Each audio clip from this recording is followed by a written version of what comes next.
আজকে কথা বলবো ডায়াবেটিসের সমস্যা এবং ডায়াবেটিস রোগীদের যৌন দুর্বলতা। একটা মেজর প্রবলেম আমাদের দেশে, প্রায় অনেকগুলো রোগী এই রোগে আক্রান্ত। বিশেষ করে 35 বছরের পরে অসংখ্য পেশেন্ট এই সমস্যায় জর্জরিত। আমরা অনেকগুলো রোগীকে অ্যানালাইসিস করে বা অনেকগুলো রোগীকে চিকিৎসা প্রদান করে যে ঔষধগুলো প্রদান করার মাধ্যমে রোগীটি সবচেয়ে বেশি ফল পেয়েছে এবং সুস্থ হয়েছে, আজকে আমরা ভিডিওতে সেই ওষুধগুলো নিয়েই কথা বলবো এবং আপনাদেরকে এই ওষুধগুলো সম্পূর্ণ বিনামূল্যে শিখিয়ে দেব। আপনাদেরকে অনুরোধ করছি ভিডিওটি শুরু থেকে শেষ পর্যন্ত দেখতে থাকুন, না টেনে না কেটে দেখতে থাকুন। ইনশাল্লাহ আজকের পর থেকে আপনার যদি ডায়াবেটিস থাকে এবং ডায়াবেটিসের সাথে যৌন দুর্বলতা থাকে তাহলে আপনি সুস্থ হয়ে যাবেন। তো প্রিয় বন্ধুরা, সবার প্রথম বলে থাকি, ডায়াবেটিস রোগীর জন্য সর্বপ্রথম ডায়াবেটিসের চিকিৎসা প্রদান করতে হবে হোমিওপ্যাথিতে। ডায়াবেটিসের জন্য আমি আজকে আপনাদেরকে 3টি ওষুধের কথা বলবো। এই 3টি ওষুধ আপনাকে কন্টিনিউ করতে হবে। তো এই 3টি ওষুধের মধ্যে 1 নম্বর ওষুধটা হচ্ছে অ্যাডেল 18। আপনারা একটু ভালো করে খেয়াল করে দেখুন, স্ক্রিনে আমি দেখানোর চেষ্টা করতেছি। এই অ্যাডেল 18টা হচ্ছে ডায়াবেটিসের জন্য জার্মান পিকানা কোম্পানির একটা বেস্ট হোমিওপ্যাথি ড্রপস। এই ড্রপসটা অনেক ভালো রেজাল্ট এবং আমি অনেকগুলো রোগীকে অ্যাপ্লাই করে এই ওষুধটার প্রতি খুব ভালো রেজাল্ট পেয়েছি। তাই আপনারা এই ওষুধটার প্রতি আস্থা রাখতে পারেন। এবং এই ওষুধটা সেবনবিধি হচ্ছে 15 ফোঁটা ওষুধ 1 কাপ পানিতে মিশিয়ে ডেইলি 3 বার সেবন করতে হবে। এরপরে যে ওষুধটার কথা বলবো সেই ওষুধটা হচ্ছে সিজিজিয়াম জাম। দর্শক মণ্ডলী, এই সিজিজিয়াম জাম হচ্ছে আমরা যে জামের গাছ দেখি, আমাদের এলাকায় যে জাম হয়, এই জামের যে বিচি আছে বা এই জামের যে দানাগুলো আছে, এখান থেকে এটা নির্যাস করে এটা মাদার টিংচার তৈরি করা হয়। এবং এটা বৈজ্ঞানিকভাবে প্রমাণিত যে সিজিজিয়াম জাম ডায়াবেটিসের জন্য একটা শ্রেষ্ঠ হোমিওপ্যাথি প্রোডাক্ট এবং ন্যাচারাল একটা প্রোডাক্ট। এই ওষুধটা ডায়াবেটিসের জন্য একটা অসাধারণ হোমিওপ্যাথি ওষুধ। এই ওষুধটা আপনাকে যত ধরনের ডায়াবেটিস থাক না কেন, এটা আস্তে আস্তে আপনাকে ডায়াবেটিস লেভেলটা আপনাকে নিয়ন্ত্রণে নিয়ে আসবে। এবং এই ওষুধটার সেবনবিধি হচ্ছে 15 ফোঁটা ওষুধ অল্প একটু পানিতে মিশিয়ে দিনে 2 থেকে 3 বার সেবন করতে হবে। এরপরে অ্যাব্রোমা অগাস্ট, এটাও সেম কাজ করে এবং এটাও ডায়াবেটিসের জন্য একটা অসাধারণ হোমিওপ্যাথি ঔষধ। এবং এই ওষুধটারও সেবনবিধি হচ্ছে 15 ফোঁটা ওষুধ 1 কাপ পানিতে মিশিয়ে ডেইলি 2 থেকে 3 বার সেবন করতে হবে।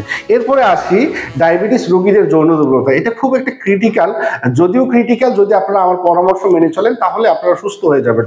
প্রথমত, ডায়াবেটিস রোগীদের জন্য যৌন দুর্বলতা থাকলে তাদেরকে সাধারণত অনেকগুলো, তারা সাধারণত ডায়াবেটিস হলেও সাধারণত যৌন দুর্বলতা হয়ে যায়। তো এই জন্য সাধারণত কি করতে হবে, আপনাকে কায়িক পরিশ্রমগুলো করতে হবে, অর্থাৎ শুয়ে বসে থাকা যে কাজগুলো, এগুলোকে আপনাকে আস্তে আস্তে কমিয়ে আপনাকে কায়িক পরিশ্রম বা ফিজিক্যাল এক্সারসাইজ, এই কাজগুলো আপনাকে বেশি করে করতে হবে। এরপরে ডেইলি কমপক্ষে 2 থেকে কমপক্ষে 1 ঘন্টা আপনাকে ফিজিক্যাল এক্সারসাইজ করতে হবে। এরপরে আপনাকে যে খাবারগুলো সাধারণত কার্বোহাইড্রেট খাবারগুলো বা চিনি, সুগার, এই খাবারগুলো আপনাকে কম খেতে হবে বা পরিমাণ মতো খেতে হবে। এরপরে আপনাকে হোমিওপ্যাথিতে যে ওষুধগুলো রয়েছে, আমি আজকে আপনাদেরকে 6টা হোমিওপ্যাথি ওষুধের নাম বলবো। এই 6টা হোমিওপ্যাথি ওষুধের মধ্যে আপনি 5টা হোমিওপ্যাথি ওষুধ আপনাকে চিকিৎসকের পরামর্শ অনুযায়ী যদি আপনি গ্রহণ করেন তাহলে আপনার এই ডায়াবেটিস রোগীদের যৌন দুর্বলতা ঠিক হয়ে যাবে। তো সর্বপ্রথম যে ওষুধটার কথা বলবো সেই ওষুধটা হচ্ছে ডেমিয়ানা মাদার টিংচার। বন্ধুরা, এই ডেমিয়ানা মাদার টিংচারটা একই সাথে যৌন দুর্বলতার যতগুলো সাইট রয়েছে, আমি অনেকগুলো ভিডিওতে এই একটি কথাই বলার চেষ্টা করি, যেমন ধরেন ইরেকটাইল ডিসফাংশন, প্রিমেচার ইজাকুলেশন, অথবা লিকেজ অফ সিমেন্স, অথবা ইনফোটেন্সি সহ যত ধরনের যৌন দুর্বলতার দিক রয়েছে তার সবগুলো দিক এক যে ওষুধটা কাভার করে, সেই ওষুধটাই হচ্ছে ডেমিয়ানা মাদার টিংচার। আর এই ওষুধটা সেবনবিধি হচ্ছে 15 ফোঁটা ওষুধ 1 কাপ পানিতে মিশিয়ে ডেইলি 2 থেকে 3 বার সেবন করতে হবে। এরপর যে ওষুধটা নিয়ে কথা বলবো সেটা হচ্ছে অ্যাভেনা স্যাটিভা মাদার টিংচার। এই ওষুধটা সেবনবিধি হচ্ছে 15 ফোঁটা ওষুধ 1 কাপ পানিতে মিশিয়ে ডেইলি 2 থেকে 3 বার সেবন করতে হবে। অ্যাভেনা স্যাটিভাটা এত ভালো কার্যকর, বিশেষ করে ডায়াবেটিস রোগীদের শরীরে একটা দুর্বলতা থাকে এবং দুর্বলতার কারণে তাদের শরীরটা একটু দুর্বল থাকে, নার্ভাস থাকে। এই নার্ভাসনেস বা তাদের যে দুর্বলতা এবং পাশাপাশি যৌন দুর্বলতা দূর করার জন্য অ্যাভেনা স্যাটিভা একটা বেস্ট একটা মাদার টিংচার। এরপরে যে ওষুধটা নিয়ে কথা বলবো সেই ওষুধটা হচ্ছে অশ্বগন্ধা মাদার টিংচার। বন্ধুরা, অশ্বগন্ধা মাদার টিংচার হচ্ছে বিশেষ করে টেস্টোস্টেরন হরমোন বৃদ্ধি করে, টেস্টোস্টেরন হরমোন উন্নত করে, গাঢ় করে বা এটার যে কোয়ালিটি উন্নত করে এবং একই সাথে তার যে ইম্পোটেন্সি রয়েছে বা উত্থান হচ্ছে না এবং তার যে ধ্বজভঙ্গ রয়েছে, এটাও আস্তে আস্তে তার এটা সুস্থ করে তোলে।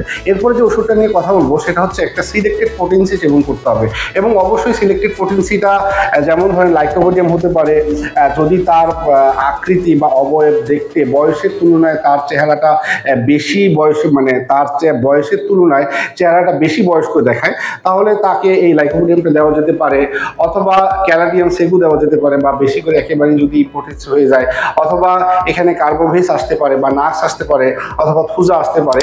এটা অবশ্যই একজন রোগীর সাথে কথা বলেই এই ওষুধটা সিলেক্ট করতে হবে, এবং এই ওষুধটা সিলেক্ট করা খুবই একটা বাঞ্ছনীয়, কেননা এই সিলেক্টেড পোটেন্সির কারণেই বাকি ওষুধগুলো খুব দ্রুত কাজ করবে। এরপরে যে ওষুধটা নিয়ে কথা বলবো সেটা হচ্ছে সিলিনিয়াম 3x। দর্শক, এই সিলিনিয়াম 3xটা হচ্ছে একটা অসাধারণ টাইট্রেশন ট্যাবলেট। এই ওষুধটা একই সাথে যাদের দীর্ঘদিন ধরে মাস্টারবেশন করেছে, মাস্টারবেশন কারণে যাদের দুর্বলতা হয়েছে, এমনকি যাদের চুল পড়ে, শরীর দুর্বল, মেধাশক্তি কমে গেছে, তাদের জন্য একটা বেস্ট হোমিওপ্যাথি মানে বেস্ট হোমিওপ্যাথিক টাইট্রেশন হচ্ছে এই সিলিনিয়াম 3x। তো প্রিয় বন্ধুরা, এরপরে যে ওষুধটা নিয়ে কথা বলবো সেটা হচ্ছে টিটিএম 3x। এই টিটিএম 3xটাও একই সাথে টেস্টোস্টেরন হরমোন বৃদ্ধি করে, এমনকি তার বীর্য গাঢ় করবে সহ তার যে এই সমস্যাগুলো আস্তে আস্তে সুস্থ করবে। তো প্রিয় বন্ধুরা, এই ওষুধগুলো অবশ্যই 3 থেকে 6 মাস কন্টিনিউ করতে হবে, এবং ডায়াবেটিসের যে ওষুধটা এটা কন্টিনিউ করতে হবে সবসময়। তো প্রিয় বন্ধুরা, অবশ্যই ওষুধগুলো সেবন করার পূর্বে ভালো একজন হোমিওপ্যাথি ফিজিশিয়ানের পরামর্শ নিন। ভালো থাকুন, সুস্থ থাকুন। আর চলে যাচ্ছি, দেখা হবে অন্য কোনো ভিডিওতে নতুন কোনো বিষয় নিয়ে। আসসালামু আলাইকুম ওয়া রাহমাতুল্লাহ।